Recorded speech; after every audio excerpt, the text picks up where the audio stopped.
ಇವತ್ತು ನನ್ನ ಮೊಮ್ಮಗ ಹೊಸಲು ದಾಟಿದ್ದೀನಿ, ಅದಕ್ಕೆ ಖಾರ ಕಡುಬು ಸಿಹಿ ಕಡುಬು ಮಾಡಿದ್ದೀನಿ.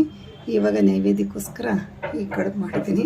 ಇದಕ್ಕೆ ರೋಸ್ ಎಲೆ ಆಮೇಲೆ ರೋಸ್ ಮಾಡಿಟ್ಟಿದ್ದೀನಿ. ಇವಾಗ ಎಲ್ಲ ಪೂಜೆಗೆ ಇಡ್ತೀನಿ. ನನಗೆ ಇವತ್ತು ಭಾಳ ಖುಷಿ ಆಗ್ತಾಯಿದೆ. ನನ್ನ ಮೊಮ್ಮಗನ ಹೊಸಲು ದಾಟುವ ಶಾಸ್ತ್ರ ಮಾಡ್ತಾ ಇರೋದು.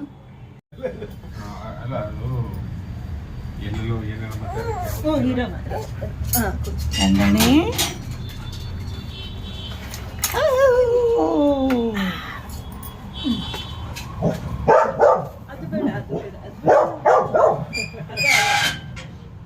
ಇದು ನೋಡು, ಇದು ಇದೇನಿದು?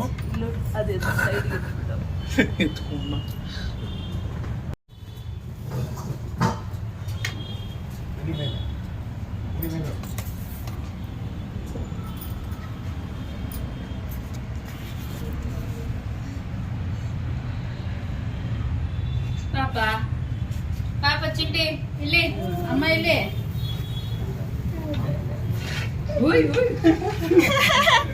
ಕಂದಣಿ ಏನು ಮಾಡ್ತಾ ಇದ್ದೆ ನೋಡಿ. ಇವತ್ತು ನಮ್ಮ ಮೊಮ್ಮಗ ಹೊಸಲು ದಾಟಿದ್ದಾನೆ. ಇವತ್ತು ಬಸವ ಜಯಂತಿ, ಅಷ್ಟಿಯ ತೃತೀಯ ಬೇರೆ. ನನಗೆ ತುಂಬ ಖುಷಿ ಆಗ್ತಾ ಇದೆ. ಹಾಗಾಗಿ ಇವತ್ತು ನಾನು ಹೂವಿನ ದಂಡೆ ಮಾಡಿ,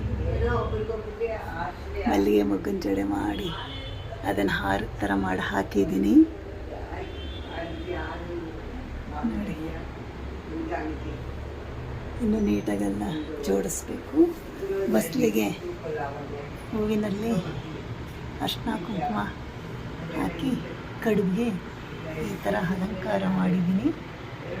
ನನಗೆ ಇವತ್ತು ಮರೆಯಲಾರದ ದಿನ ನೋಡಿ. ಬಸ್ಲಿಗೆ ಈ ಥರ ಅರೇಂಜ್ ಮಾಡಿದ್ದೀನಿ.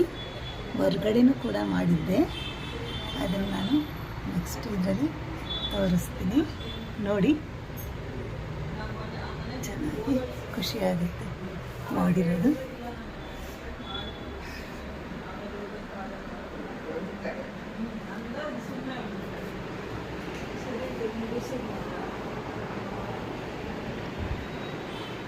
ಸಾಕಾಗಿದೆ.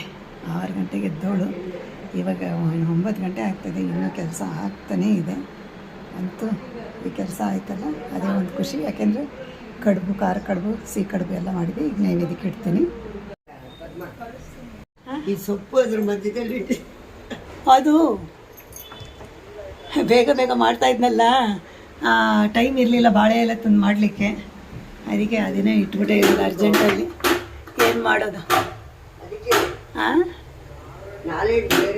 ನೋಡಿ, ನಿಮಗೂ ನೈವೇದ್ಯದ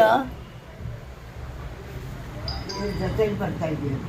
ಹಾಂ ಜೊತೆಗೆ ಬರ್ತಾ ಇದೆ. ಹಾಂ ಹಾಂ ಹಾಂ ಅದಕ್ಕೆ ಹಾಂ. ಅಂದರೆ ಎಲ್ಲ ಅದೇ ಸರ್ತಿ ಆಗಬೇಕು ಅಂದರೆ ಕಷ್ಟ ಇದೆ.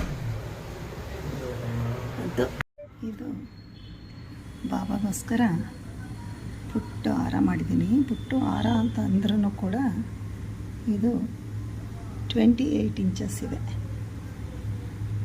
ನೋಡಿ. ಇದು ಪುಟ್ಟ ಹಾರ.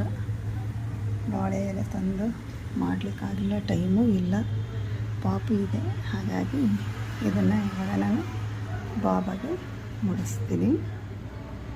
ಇದು ದೊಡ್ಡ ಹಾರ ರೆಡಿ ಮಾಡಿದ್ದೀನಿ ನೋಡಿ. ನಂದು ಬಟ್ಲಲ್ಲಿ ಇದು 40 ಇಂಚಸ್ ಹಾರ. ಇದು ದೊಡ್ಡ ಸಾಯಿಬಾಬಾ ಫೋಟೋಗೆ ಮುಡಿಸ್ತೀನಿ.